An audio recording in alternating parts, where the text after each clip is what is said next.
Assalamualaikum warahmatullahi wabarakatuh. Perkenalkan, nama saya Tira Damayanti, NIM 18591145 dari PGMI 5D. Di sini saya akan menjelaskan tentang konsep dan prosedur evaluasi kurikulum. Konsep dan prosedur evaluasi kurikulum terbagi menjadi 8. Yang pertama yaitu pengertian evaluasi kurikulum. Yang kedua, keterkaitan evaluasi kurikulum dan pengembangan kurikulum. Yang ketiga, prinsip-prinsip evaluasi kurikulum. Keempat, jenis-jenis strategi. 5, prosedur strategi evaluasi. 6, komponen desain evaluasi. 7, proses evaluasi kurikulum. Dan yang terakhir, rencana evaluasi kurikulum. Baiklah, di sini saya akan menjelaskan satu persatu. Yang pertama yaitu pengertian dari evaluasi kurikulum.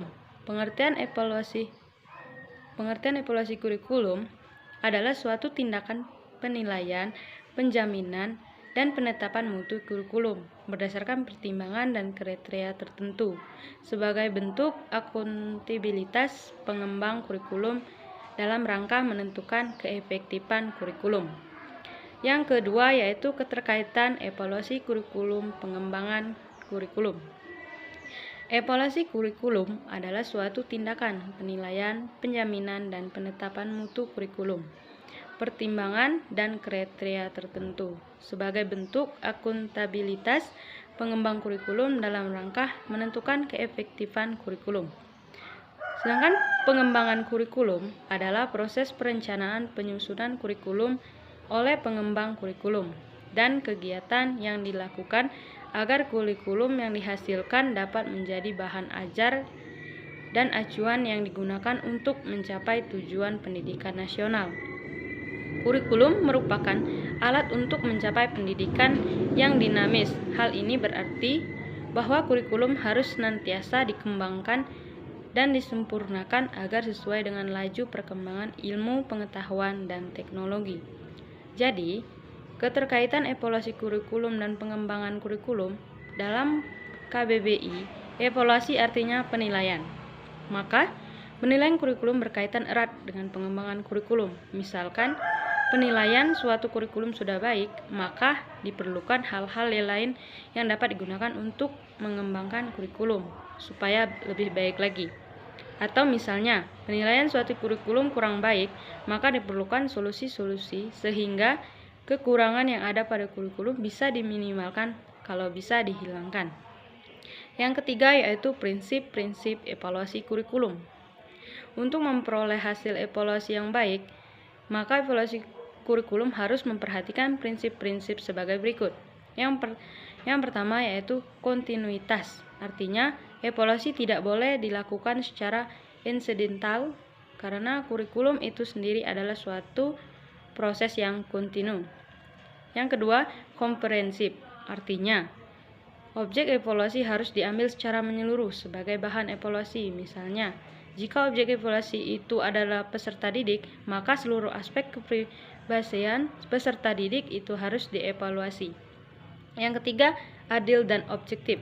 Artinya, proses evaluasi dan pengambilan keputusan hasil evaluasi harus dilakukan secara adil, yaitu keseimbangan antara teori dan praktik, keseimbangan proses dan hasil, dan keseimbangan dimensi-dimensi kurikulum itu sendiri. Yang keempat yaitu kooperatif.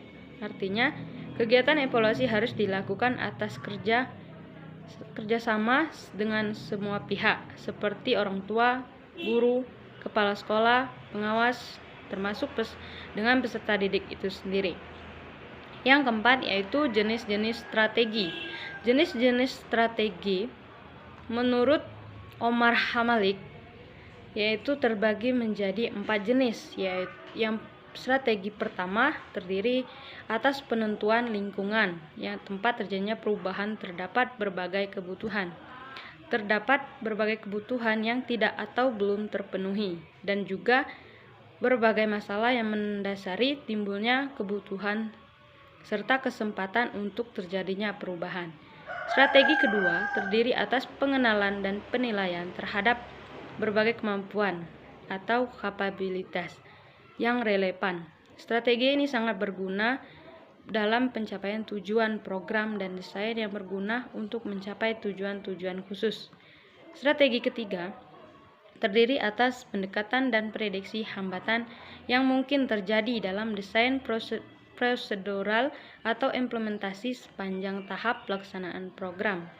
Strategi keempat terdiri atas penentuan keefektifan proyek yang telah dilaksanakan melalui pengukuran dan penafsiran hasil-hasil yang telah dicapai sehingga seorang evaluator dapat memilih strategi yang tepat. Yang kelima yaitu prosedur strategi evaluasi. Yang pertama, evaluasi kebutuhan dan feasibility. Yang kedua yaitu evaluasi masukan atau input. Yang ketiga yaitu evaluasi proses. Dan yang keempat yaitu evaluasi produk. Yang keenam yaitu komponen desain evaluasi. Menurut Omar Hamalik, desain evaluasi kurikulum meliputi komponen-komponen sebagai berikut. Yang pertama, penetapan garis besar penilaian. Yang kedua, pengumpulan informasi. Yang ketiga, organisasi informasi. Yang keempat, analisa informasi. Dan yang kelima yaitu laporan informasi. Yang ketujuh yaitu proses evaluasi kurikulum. Dikategorikan secara sifat, terdapat dua macam jenis evaluasi, yaitu formatif dan sumatif. Evaluasi formatif adalah proses ketika pengembang kurikulum memperoleh data untuk memperbaiki dan merevisi kurikulum agar menjadi lebih efektif. Evaluasi dituntut dilaksanakan sejak awal dan sepanjang proses pengembangan kurikulum. Adapun evaluasi sumatif bertujuan untuk memeriksa kurikulum dan diadakan setelah pelaksanaan kurikulum untuk memeriksa efisiensi secara keseluruhan. Evaluasi sumatif menggunakan teknik secara numerik dan menghasilkan kesimpulan berupa data yang diperlukan guru dan administrasi pendidikan. Dan yang kedelapan yang terakhir yaitu rencana evaluasi kurikulum. Rencana evaluasi kurikulum menyangkut beberapa aspek pengembangan kurikulum, termasuk sejumlah metode dan teknik yang sering dipakai dalam bidang lain selain bidang pendidikan. Evaluasi ini tidak hanya menggunakan satu atau dua metode saja, melainkan menggunakan berbagai metode evaluasi secara terpadu. Dalam hal ini, evaluasi bersifat terbuka.